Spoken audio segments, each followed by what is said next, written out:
Hello and a warm welcome to the channel P3 Talks, Perceive, Practice and Prevail, an online learning platform for complete SSB guidance and current affairs. Today's topic is TAT Example 4 Story Analysis for SSB. We are going to see a sample picture and a sample response from an aspirant, and we are going to analyze this story line by line. We are going to see what mistakes the aspirant has committed and how he can overcome his mistakes. We move forward. आपको TAT के बारे में सब कुछ पता होना चाहिए. What is the correct procedure to observe the picture?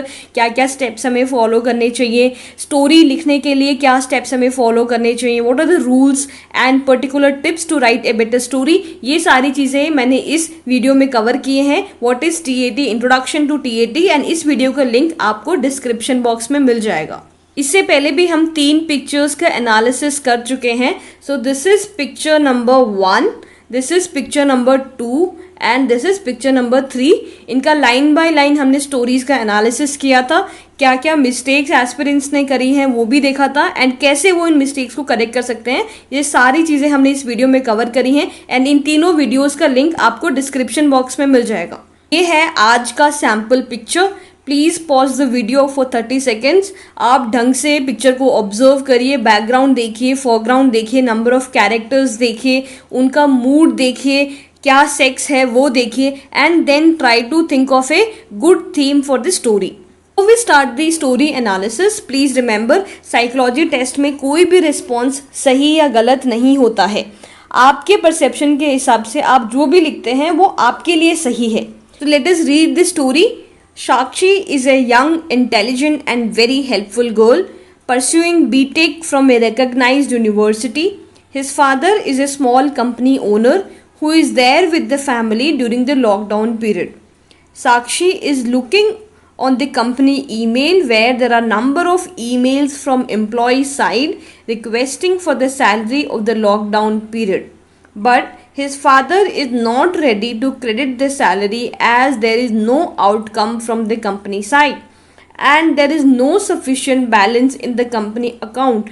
Now Sakshi is suggesting his father to help the poor during this harsh time, and by the efforts of Sakshi and his mother he agreed to do the same, and the problem of insufficient balance is solved by taking a loan from the bank, and they have credited the accounts of the employees, and now after 1 month of lockdown they are again at the same place and they are happy after the repayment of bank loans. Thing is, आप जब भी TAT में stories लिख रहे हैं तब आपने character, sex, as, mood की इंफॉर्मेशन नहीं देनी है. आपने डायरेक्टली स्टोरी अपने हीरो या हीरोइन के नाम से स्टार्ट करना है. ये सारी जो चीज़ें हैं, कैरेक्टर, सेक्स, एज, मूड, ये सिर्फ और सिर्फ आपने PPTT में जो एक स्टोरी आपसे लिखवाई जाती है सिर्फ वहाँ पे लिखनी है. वो भी आपको एक शीट दी जाती है, उसमें एक बॉक्स दिया जाता है, उसके अंदर ये सारी चीज़ें आपको फिल करनी है. जो भी आपको करना होगा वहाँ पे उसके इंस्ट्रक्शंस आपको वहाँ पे भी दिए जाएंगे. But please keep in mind, TAT में आपने सिर्फ और सिर्फ स्टोरी लिखनी है पैराग्राफ में. Let's start the analysis line by line. तो फर्स्ट 2 लाइन्स देखते हैं. Sakshi is a young, intelligent and very helpful girl pursuing BTech from a recognized university. So पहली चीज़ आपने जो ध्यान रखनी है हमेशा, TAT हो या PPTT हो, आप जो भी स्टोरीज लिख रहे हैं आपको पास्ट टेंस में ही लिखना है. तो यहाँ पे एस्पिरेंट ने प्रेजेंट टेंस यूज़ किया हुआ है. Sakshi is a young, intelligent and a very helpful girl. ठीक है. सेकेंड थिंग, आप कभी भी इंट्रोडक्शन जब दे रहे हैं हीरो या हीरोइन को, आपने एडजेक्टिव्स का यूज़ नहीं करना है. आप हीरो जो लेटर ऑन जो एक्शन लेगा, क्या उसने उस सिचुएशन या प्रॉब्लम को सॉल्व करने के लिए किया, उसके हिसाब से अपने आप उसकी क्वालिटीज़ रिवील हो जाएंगी. आप जानबूझ के स्टार्टिंग में हीरो के इंट्रोडक्शन में इंटेलिजेंट है, हेल्पफुल है, ये आप मत डालिए. इंटेलिजेंट है, हेल्पफुल है, ये आगे अपने आप उसके एक्शन से पता चल जाएगा. So don't waste your time writing adjectives for the hero. Third thing, please be specific. इसका ये मतलब है कि या तो आप मेंशन ही मत करिए कि कौन से कॉलेज से वो BTech कर रहे हैं. अगर आप लिखना चाह रहे हैं तो please mention at least the college name. Don't write a recognized university, you can always skip it. आप सिर्फ इतना ही लिख दीजिए कि she is pursuing BTech. Nine, his father is a small company owner who is there with the family during the lockdown period. Sakshi is looking on the company email where there are number of email from employees side requesting for the salary of the lockdown period. Now here first thing, जो employees हैं वो probably email क्यों भेज रहे होंगे कि उन्हें salary नहीं मिल रही है? या तो ये हुआ होगा कि जो उनके फादर हैं उन्होंने उनको सैलरी देने से मना कर दिया। अब जब गवर्नमेंट के जो ऑर्डर्स हैं वो काफ़ी क्लियर हैं कि कोई भी फर्म अपने एम्प्लॉयज़ की सैलरी नहीं काटेंगे ड्यूरिंग द लॉकडाउन पीरियड, तो देन ये बात कहाँ से आ रही है? सेकेंड थिंग, हो सकता है किसी रीजन से उन्होंने सैलरी काटी हो, बट ये इन्फॉर्म तो उन्हें करना चाहिए था, right? If he is not informing there employees कि भाई आपकी सैलरी कटने वाली है, तो it is very irresponsible of him, right? तो ये बात क्लियर है कि जो हीरोइन है हमारी साक्षी, उसके जो फादर हैं वो थोड़े से इररिस्पॉन्सिबल हैं। And there is no sufficient balance in the company account, now Sakshi suggesting his father to help the poor during this harsh time. अब फादर ने कहा कि हमारे पास सफिशिएंट बैलेंस नहीं है कि हम इतना सैलरी एम्प्लॉयज़ को आज की डेट में दे सकें, क्योंकि कोई आउटकम नहीं है। अब साक्षी कह रही है यहाँ पे कि हमें पुअर की हेल्प करनी चाहिए। तो पहली the mistake, first thing, how did you actually assume that all the employees are poor? Normally candidates ये करते हैं कि जब भी उन्हें दिखाना होता है कि जो हीरो या हीरोइन है वो हेल्पफुल है, वो क्या करेंगे, जो बाकी के जो कैरेक्टर्स है जिनकी वो हेल्प करना चाहते हैं वो उनको पुअर बना देंगे, क्योंकि that way it is easier. So please don't assume things like this. Second thing, यहाँ पे again as I mention, the hero is trying to put down the other character. क्यों ऐसा हो रहा है?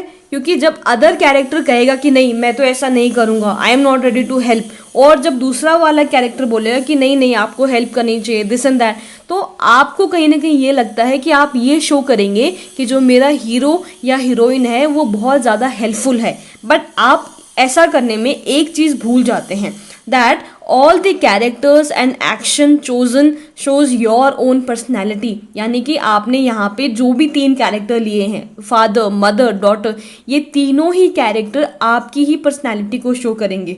आप जो भी कैरेक्टरिस्टिक्स उनके थ्रू शो कर रहे हैं, वो जो भी एक्शंस कर रहे हैं, वो कहीं ना कहीं आपके सबकॉन्शियस माइंड से ही आ रहे हैं।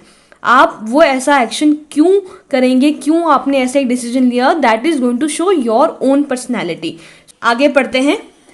And by the efforts of Sakshi and his mother he agreed to do the same, and the problem of insufficient balance is solve by taking a loan from bank, and they have credited the accounts of the employees.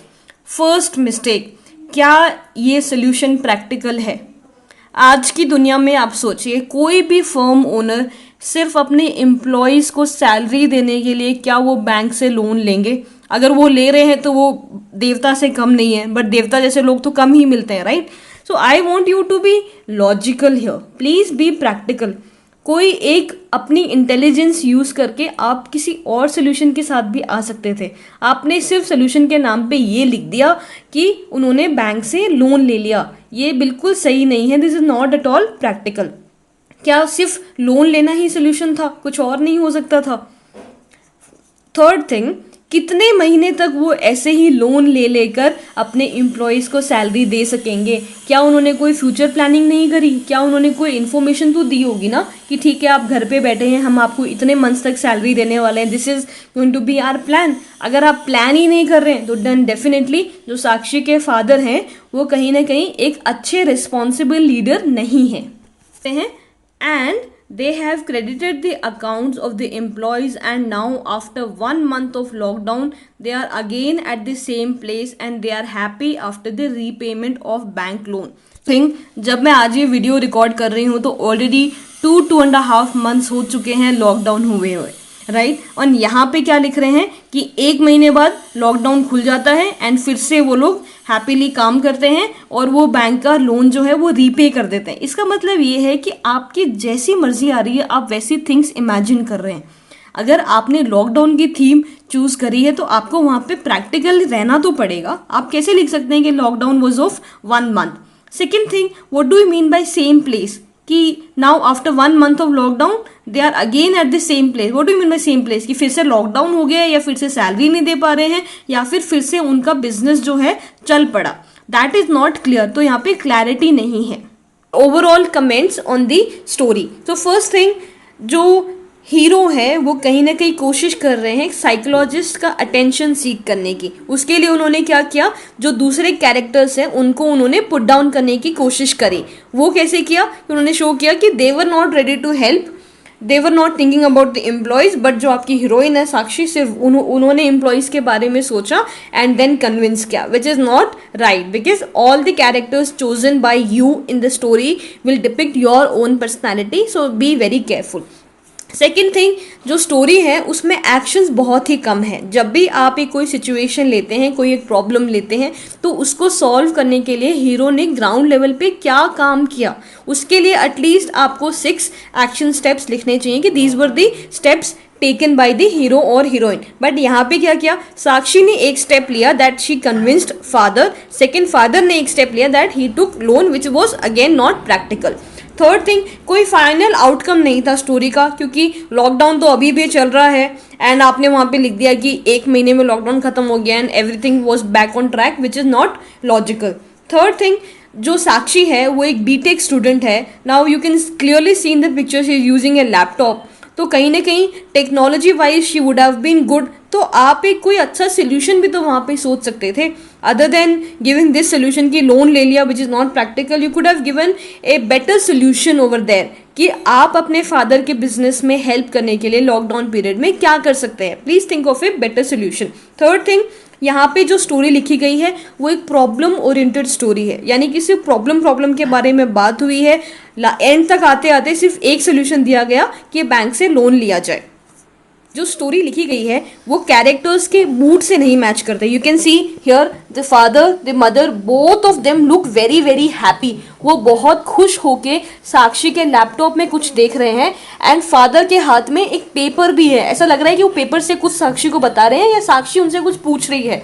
पर यहाँ पे जो story लिखी गई है वो थोड़ी सी tension वाली है, थोड़ी सी प्रॉब्लम वाली है. तो you could have matched your story better with the mood off the character. तो जब भी आप स्टोरी का थीम चूज करते हैं, please see the characters mood very very carefully. क्या एक्शन चल रहा है, वो लोग क्या कर रहे हैं, तभी ये सब चीजें आप देखेंगे, तभी you will be able to write better story. Now comes the most important part, what should be done. First thing, जब भी आप स्टोरीज की थीम चूज कर रहे हैं, please observe the picture carefully. सारे मूड्स को देखने के बाद, सारे कैरेक्टर्स को देखने के बाद, एक्शंस को देखने के बाद आप एक ऐसी थीम चूज करिए जिसमें hero is able to help many people. Logically और प्रैक्टिकली आपने सोचना है, वहां पे अपने सिचुएशन में अपने आप को इमेजिन करना है and then think of a viable solutions.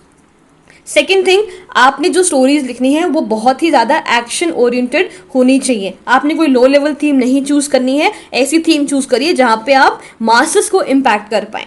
ना सारी चीज़ें फॉलो करने के लिए आपको एक फॉर्मेट मैंने पिछले वीडियो में बताया था TAT के, कि आप 1262 रूल का यूज़ करिए. In that way you will be able to write better stories. Let me again explain कि 1262 रूल क्या है. तो फर्स्ट लाइन जो आपको लिखनी चाहिए, that should be about your hero. And hero के बारे में जब आप लिख रहे हैं, सिर्फ एक लाइन आपने लिखना चाहिए जिसमें हीरो का नाम और इनडायरेक्टली उसका एज आ जाना चाहिए. इनडायरेक्टली कैसे लिखोगे, या तो आप ये बताएंगे कि स्कूल में है, कौन सी क्लास में है, या कॉलेज में है, या फिर क्या ऑक्यूपेशन है, उसके हिसाब से एज का आइडिया लग जाता है. सेकेंड थिंग, आपने सिचुएशन को डिस्क्राइब करना है, वो सिर्फ आप 2 लाइन में करेंगे.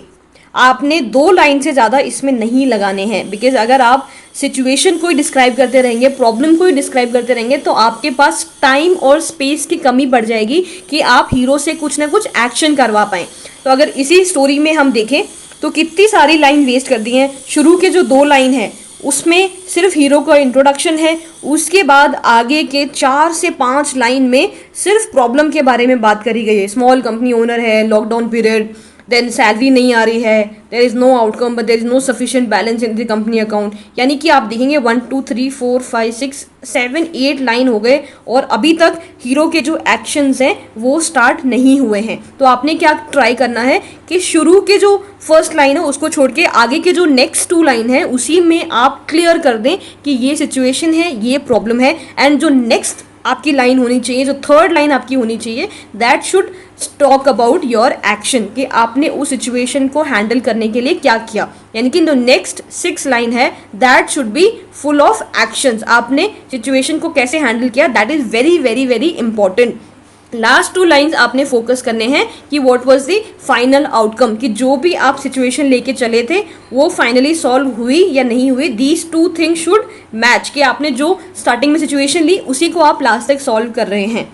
And also you can add कि how was the feeling of the characters after solving the problem.